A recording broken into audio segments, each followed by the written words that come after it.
Très chers téléspectateurs de la MTV, bonsoir et bienvenue dans ce énième numéro de l'émission Connaissance. Mesdames, Messieurs, comme nous avons d'ailleurs dit la semaine dernière, pour vous tous qui nous avez suivis, la connaissance, nous devons l'avoir pour ne pas mourir parce qu'il est écrit, il est dit que mon peuple périt par manque de connaissances. Aujourd'hui, au cours de cette émission, nous allons faire un petit récapitulatif de ce qu'on a eu à regarder, de ce qu'on a eu à parler, à dire au cours de cette émission. Et nous allons entamer d'autres étapes plus importantes qui pourront certainement vous intéresser. Nous avons parlé du rejet et ses conséquences. Parmi tant d'autres, le phénomène mari et femme de nuit.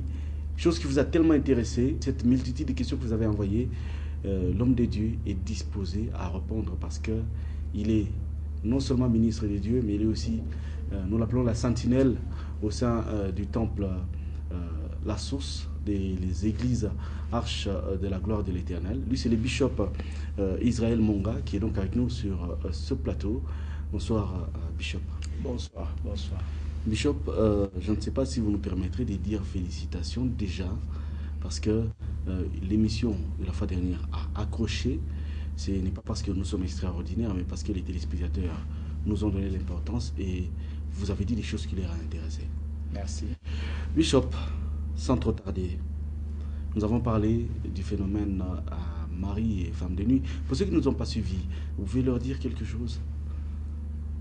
Quelque chose en rapport avec le thème, bien sûr. Oui. Bien sûr. C'est là que nous ont suivis. Tout ce que je peux dire, nous annonçons toutes ces choses parce que le Seigneur veut que son peuple soit délivré. Et c'est là qui nous suivent doivent avoir la foi et que le Seigneur est capable de les délivrer de tout ce qui est en train de tourmenter leur vie lié au mari de nuit et au rejet et toutes ces choses-là. Okay. Donc ils doivent avoir la foi. Ils ne doivent pas se gêner. Ce sont des choses parfois qui touchent à l'intimité. Et dans beaucoup des églises, on ne parle pas de ça. Et ceux-là qui sont faibles peuvent se décourager et rester dans ces liens-là pendant plusieurs années, pendant plusieurs mois. Voilà ce que je peux dire. Homme de Dieu, il y a des gens qui nous ont posé une multitude de questions, mais je ne pense pas que nous aurons le temps de répondre à toutes les questions. Mais les questions qui se sont ressemblées ou qui se ressemblent, on a eu à les fusionner, on en a ressorti d'autres pour que vous puissiez les aider. Vous avez parlé l'autre fois, on vous a entendu, mais est-ce qu'une personne qui a été délivrée peut se retrouver dans son ancienne relation maléfique, c'est-à-dire quelqu'un qui était délivré de mari ou de femme de nuit peut se retrouver dans cette même relation? Exactement, cela peut être possible. Je vais aller par un verset. La Bible dit, c'est Jésus lui-même qui parlait. Oui. Il dit, lorsque un esprit impur quitte une maison ou un lieu, ça va dans le lieu aride. Si là où il va, il ne trouve pas du repos, il va rentrer dans la maison qu'il avait abandonnée. S'il trouve la maison balayée, vide et ornée, et cet esprit va rentrer, prendre 7 autres esprits plus méchants que lui, et ils vont revenir habiter cette maison. Et la dernière condition sera plus pire qu'avant. Ce qui fait que c'est possible. Il y a une transaction qui se fait lorsqu'un esprit un peu quitte. Et cet esprit impur rentre toujours pour voir si la maison n'a pas été occupée. Et lorsque vous lisez la Bible ne parle pas de l'occupation de la maison. Lorsque l'esprit impur verra, il va voir si la maison est vide, la maison est balayée et ornée. Ce qui fait qu'il ne suffit pas seulement d'expulser un esprit dans le corps de quelqu'un, mais il faut amener Christ à habiter et à occuper l'espace qui a été enlevé, ou l'espace dans lequel on a enlevé les esprits.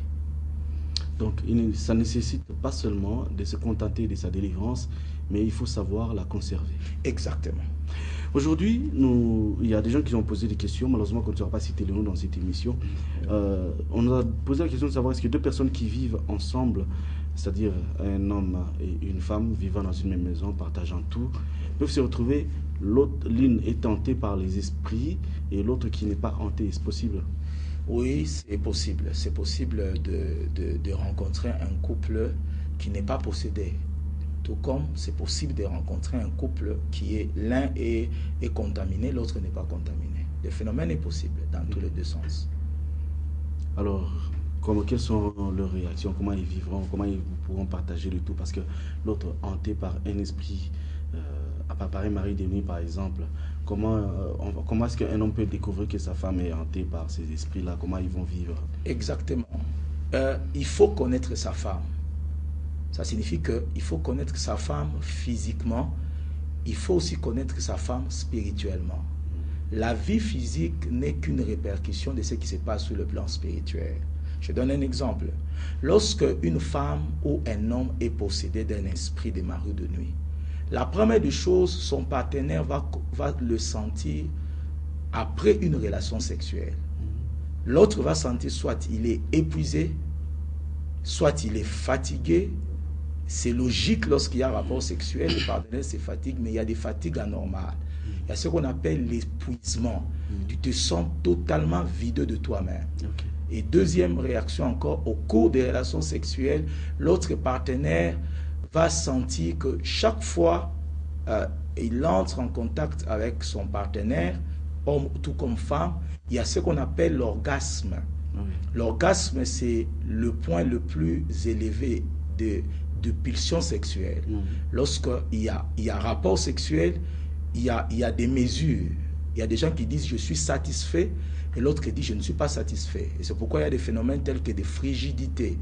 Alors lorsque un couple entre en rapport sexuel, ils doivent atteindre le point le plus élevé qu'on appelle l'orgasme. C'est à ces points-là que la femme est libérée psychologiquement et l'homme aussi est satisfait. Alors lorsqu'il y a phénomène des maris de nuit, exactement les maris de nuit empêchent l'orgasme. Ils empêchent ces pulsions sexuelles qui produisent le plaisir. Et l'homme va constater qu'au début, avec sa femme, il jouissait.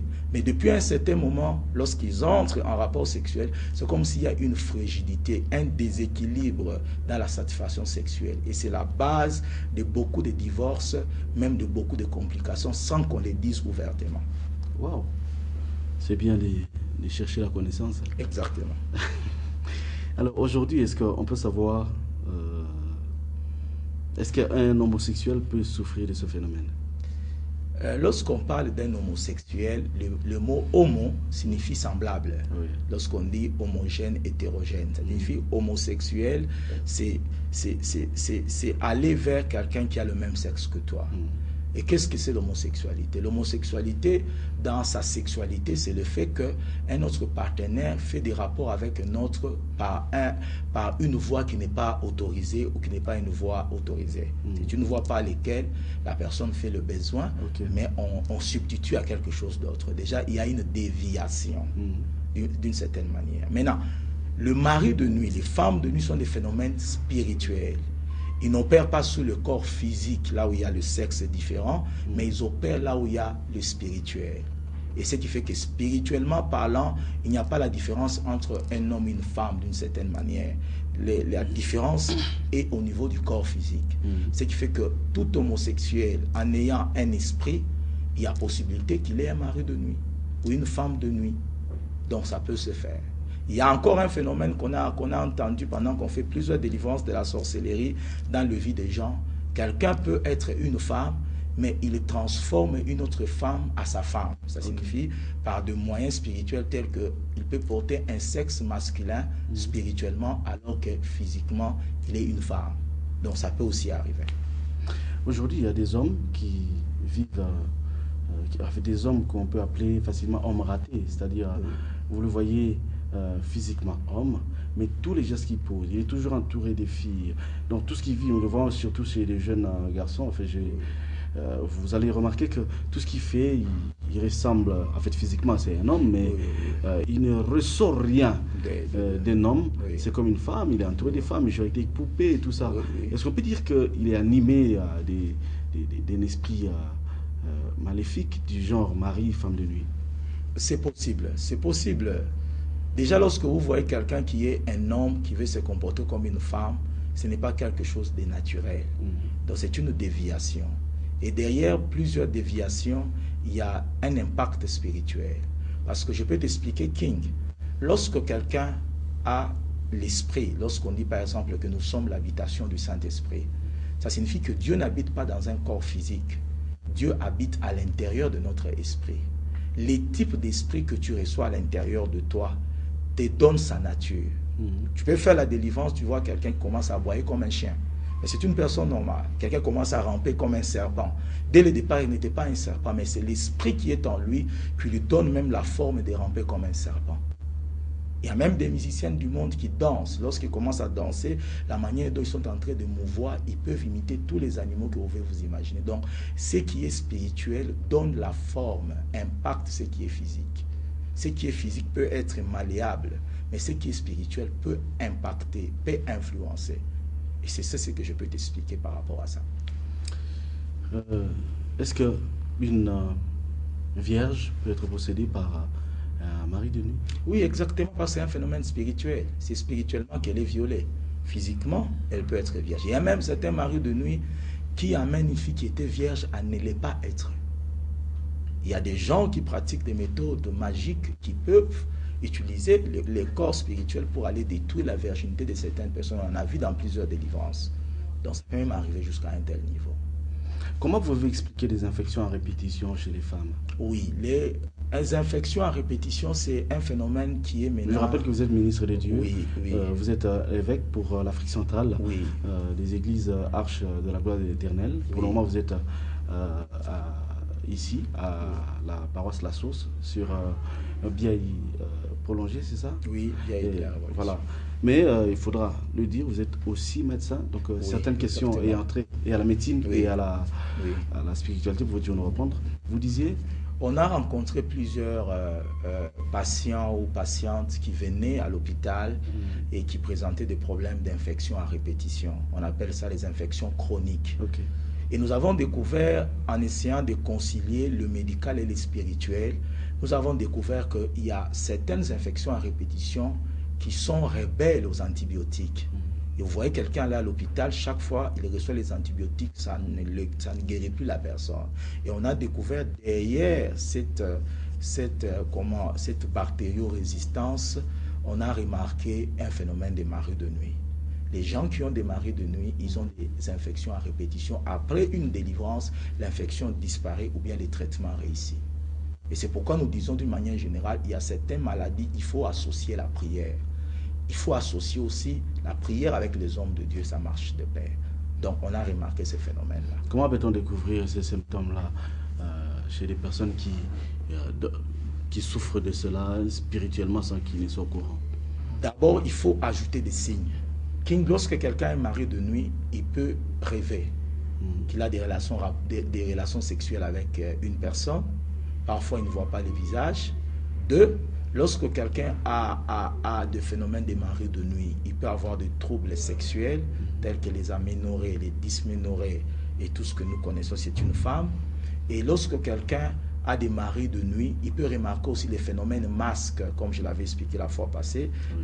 La peau ne réagit plus à la lotion, son visage n'a plus d'éclat. Et lorsque tu fais la sommation de tous ces signes, plus les infections que tu as, tu peux conclure qu'au-delà de ce qui est médical, tu dois ajouter ce qui est spirituel. Okay. Alors, on nous a posé la question de savoir si une personne qui est hantée, tourmentée par un mari de nuit, parvient à quitter le monde. Qui deviennent ces esprits-là? Ils vont chercher à s'incarner ailleurs, ou ça va se passer comment? Ou les esprits meurent ensemble avec l'individu? La mort, ce n'est pas que la personne cesse de vivre. L'homme a une partie spirituelle et une partie matérielle. Et selon le dictionnaire Larousse, la mort, c'est la séparation de ce qui est spirituel de ce qui est matériel. Et c'est ce phénomène qui est très fort. Et je devais le souligner. Et lorsque quelqu'un a des maris de nuit, c'est une activité spirituelle. Ça s'est fait dans le monde spirituel. Et lorsque la personne meurt, c'est le physique qui se détruit, mais son âme et son esprit se mettent ensemble et continuent à vivre dans un lieu. Selon que la personne a marché avec Dieu, ils iront dans ce qu'on appelle le sein d'Abraham, dont Jésus a parlé. Et si quelqu'un n'a pas marché avec Dieu, il va aller dans le séjour des morts. Et ce qui fait qu'il continue à vivre spirituellement. Il y a des activités spirituelles qui continuent. Les maris de nuit étant spirituels, ils vont continuer dans le spirituel avec la personne. Donc ça ne va pas s'arrêter. Ça va encore s'intensifier. Alors mieux vaut être délivré avant sa mort. Mieux vaut se convertir avant sa mort, parce que la délivrance des maris de nuit commence d'abord par la conversion, le fait d'avoir Christ dans sa vie. Et c'est là qui commence la délivrance réellement. Quelqu'un qui n'a jamais rencontré Jésus comme Seigneur et Sauveur, ne peut pas chercher une solution autrement. Donc Jésus est présenté comme étant la solution par rapport à ces phénomènes. Un débile, un anormal, un fou et un cinglé peuvent être possédés par les maris ou les femmes de nuit. Lorsqu'on dit que quelqu'un est fou, il n'y a jamais eu de folie à 100%. Parce qu'un fou continue à manger, il ne fait pas la confusion entre la bouche et les oreilles, il mange à l'intérieur de sa bouche. Ça signifie que toutes les facultés ne sont pas perturbées. Et ce qui fait que, étant spirituel, quelqu'un peut être fou physiquement, mais dans le monde spirituel, c'est un chef. Ok. Ça signifie qu'il y a des gens dans les pratiques de la sorcellerie, vous le voyez fou, en train de ramasser les histoires, mais spirituellement, c'est un chef. Ça signifie que son état spirituel n'est pas perturbé parce que son état physique est perturbé. Ce qui fait que les maris de nuit opérant dans le monde spirituel, un fou peut continuer à vivre avec des maris de nuit. Un fou peut continuer à vivre avec les maris de nuit. Oui, exactement.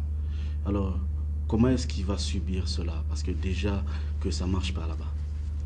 Les maris de nuit ne dépendent pas des réalités physiques, c'est comme j'insiste. Oui. C'est dans le monde spirituel qu'on est victime, mais avec des répercussions physiologiques, anatomopathologiques et tout ce qu'il y a comme que nous rencontrons, destruction physique. Parce que tout ce qui est spirituel, c'est répercute tout ce qui est physique. C'est là qu'il y a même des guérisons. Quelqu'un qui avait une maladie dans le corps physique, si Jésus touche son esprit, le spirituel ira toucher le physique pour l'amener à être guéri. Et c'est pourquoi Paul dit, si le corps dans lequel nous vivons, il est détruit, il est vrai que Christ est en nous en esprit. Si celui qui a ressuscité Christ d'entre les morts habite en toi, le même esprit ressuscitera ton corps qui a été détruit. Ce qui fait que ce qui est spirituel est capable de toucher à ce qui est physique. Or, lorsque quelqu'un est un fou, ça signifie que son esprit peut être normal. Son esprit peut avoir des problèmes, mais il peut continuer à vivre avec le mari de nuit en étant dans le monde spirituel. Donc, je ne trouve pas une différence. Parmi les conséquences du rejet, on a eu à parler vous avez eu à donner des exemples.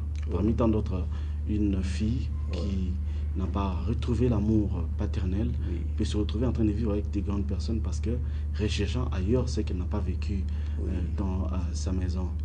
Alors, parce que c'est l'une des conséquences, on peut aussi délivrer une personne comme ça et elle redevient normale. Oui, c'est un problème. Le rejet, c'est un problème de l'âme. C'est un problème psychologique qui touche l'âme. Parce que l'âme est le siège de tous nos sentiments. Et ce qui fait que lorsque quelqu'un a des troubles liés à l'âme et qui se répercutent sur le corps, on appelle ça les maladies psychosomatiques. Psycho comme la psychologie de l'âme et puis somatique comme le corps. Et ce qui fait que lorsque quelqu'un a des troubles psychosomatiques, vous l'amenez à l'hôpital, vous n'aurez pas beaucoup de solutions. Parce que ça doit être traité spirituellement. Et ce qui fait que ça se répercute sur le plan physique. Donc une femme, quelqu'un qui a connu un rejet doit être guéri par la parole de Dieu. Parce que la Bible dit que l'Esprit de Dieu est sur moi, m'a oint, afin de guérir les cœurs blessés. Quelqu'un qui a été rejeté, il a un cœur blessé. La parole, oint de l'onction du Saint-Esprit, est capable de guérir la personne. Et sa guérison intérieure va se répercuter sur plusieurs domaines de sa vie. Ce qu'on appelle pratiquement la cure d'âme. Curer l'âme, guérir l'âme. Et lorsque l'âme est guérie, le corps aussi finira par être guéri. Je peux donner un exemple rapide d'une femme que j'avais rencontrée rapidement à l'hôpital qui avait des fièvres. On essayait des fièvres, la fièvre ne baissait pas. Mais lorsque je l'ai suivi de près, j'ai trouvé qu'il avait un problème avec son mari. Son mari l'avait quitté et son mari est allé brutalement. J'ai appelé son mari, j'ai discuté avec son mari, je lui ai expliqué et son mari a compris. Je lui ai dit que j'étais un pasteur. Et lorsqu'il a compris, je lui ai demandé de venir se réconcilier avec sa femme. Il avait accepté, il est revenu à l'hôpital, il a parlé avec sa femme et je les ai réconciliés. Le soir, lorsqu'on a essayé le thermomètre, on a essayé la température, sans produit, la température est rentrée à 36,2. Il a été guéri sans médicaments parce que le psychologique, le cœur a été guéri et physiquement, il y a eu un changement. Il n'y avait pas d'effet placebo, comme vous le dites en médecine? Bon. Même pas un produit pour feindre? Non, il n'y avait pas un produit. Le fait qu'il s'est réconcilié avec son mari et qu'on a pu prier pour eux et les troubles physiques ont disparu. Bishop, est-ce que une personne hantée par un esprit maléfique, nous parlons mari ou femme de nuit, peut procréer dans le monde spirituel parce que tout est spirituel? Quelqu'un qui a des esprits, s'il peut procréer, exactement, je l'ai expliqué. Vous aviez donné la réponse la fois passée, mais Oui. nous savons où nous voulons arriver, raison Oui. pour laquelle nous reposons la même question.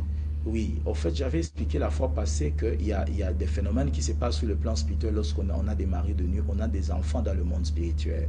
Ce ne sont pas des enfants normaux, parfois ce sont des enfants qui sont mi-chat, mi-homme, mi-chien, mi-ceci. Et lorsque vous faites parfois les délivrances, ces animaux-là poussent des cris, si vous êtes vraiment profondément formé dans la délivrance. Ce qui fait que ces enfants-là, lorsque la personne meurt, ils vont où? C'est la question que tu m'as posée. Non, ils restent dans le monde spirituel. Et lorsqu'on les chasse, ils vont où? Lorsque quelqu'un vient, on les chasse, ils rentrent dans le monde spirituel. Et souvent, ces enfants aussi combattent les enfants dans le monde physique.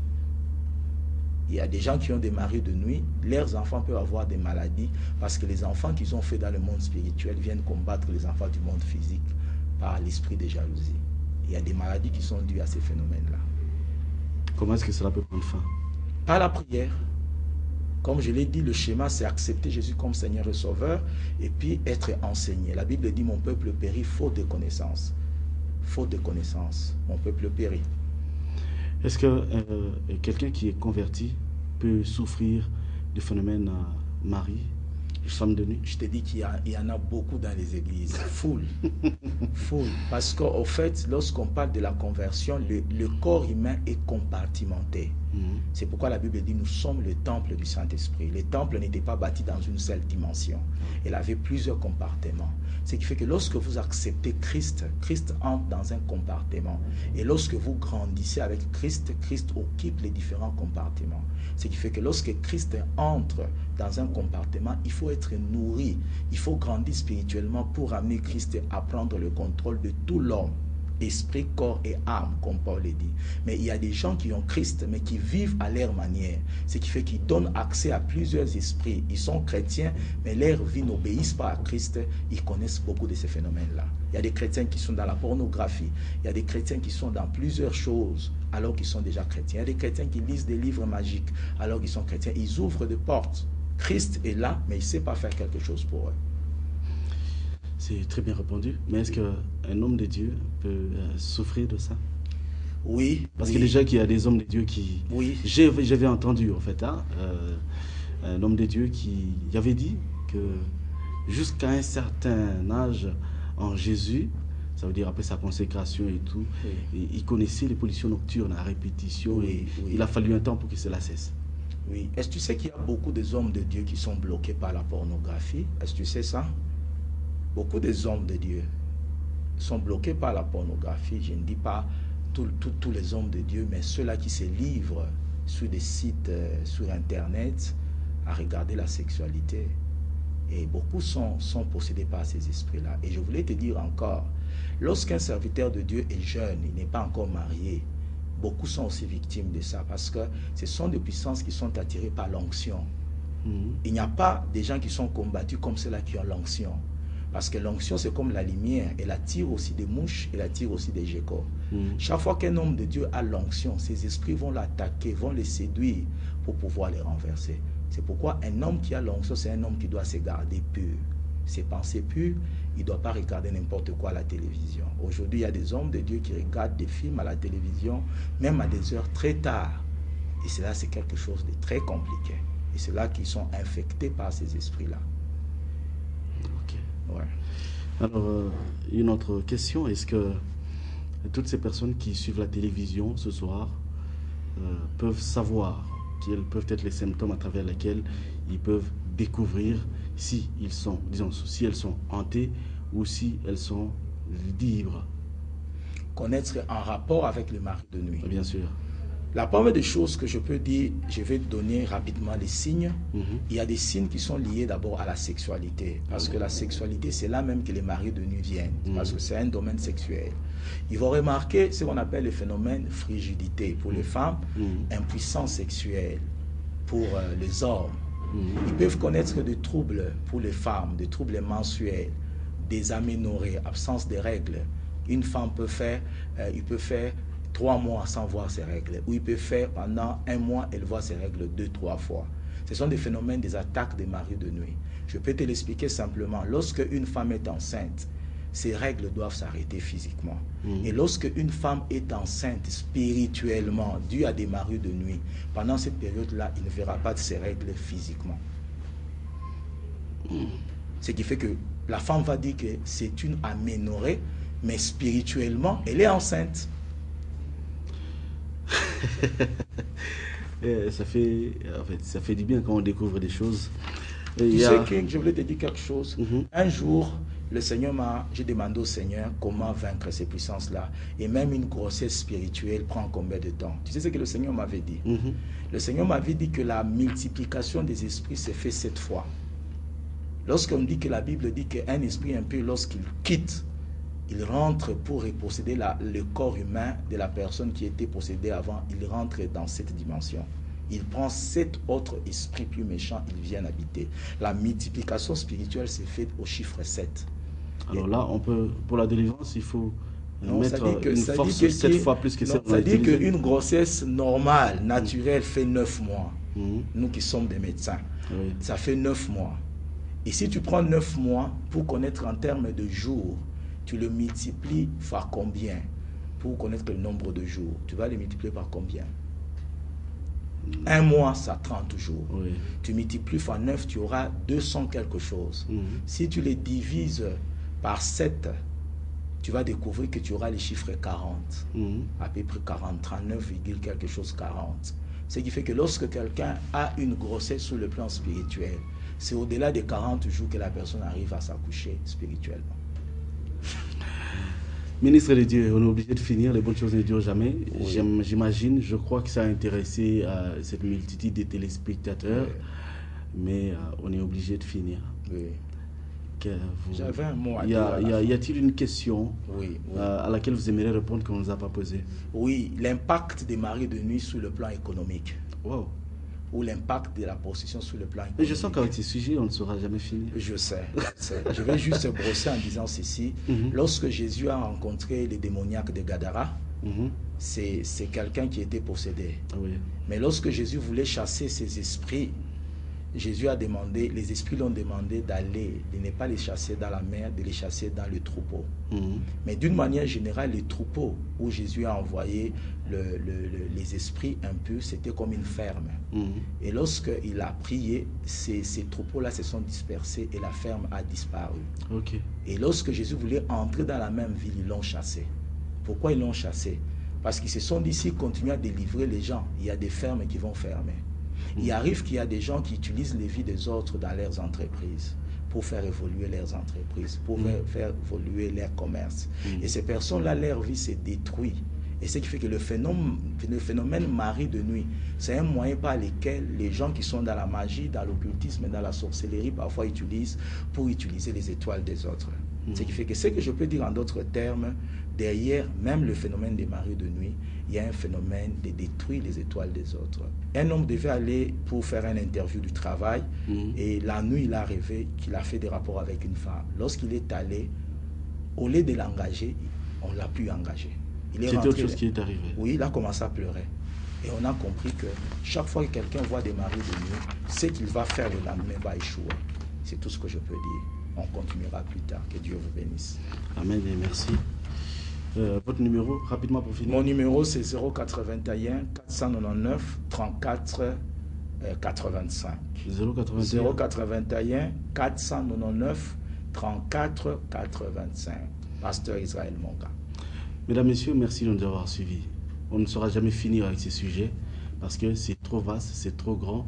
Mais vous avez quand même retenu l'essentiel. Et pour bien apprendre, pour bien vivre la délivrance, ici, nous vous communiquons la connaissance, mais n'empêche que vous puissiez vivre ça, palper ça. Appelez au numéro qui vous est donné. Faites des SMS au numéro affiché au bas de l'écran. La délivrance vous attend. La connaissance vous est parvenue, mais la délivrance est à votre porte. Merci de nous avoir suivis.